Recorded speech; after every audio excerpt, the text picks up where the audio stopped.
విల్లు నుంచి వదిలిన ఆ బాణము అది దాని యొక్క గమ్యమును చేరకుండా మధ్యలో ఆగదు కదా.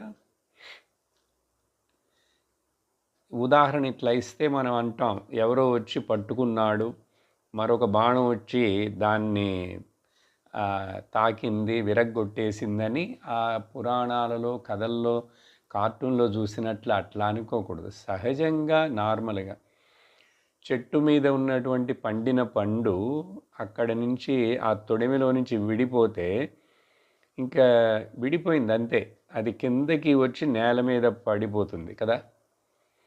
లేదు లేదు నేను ఈ మధ్యలో పట్టుకున్నాననే విషయం వేరు. సహజంగా అది నేలకు వచ్చి తగిలి ఆగిపోతుంది, కింద పడిపోతుంది. అట్లాగా ప్రారబ్ధం అనేటువంటిది కూడా వదిలిన బాణములాగా. కాబట్టి అది పోయి దాని గమ్యాన్ని చేరుకోనే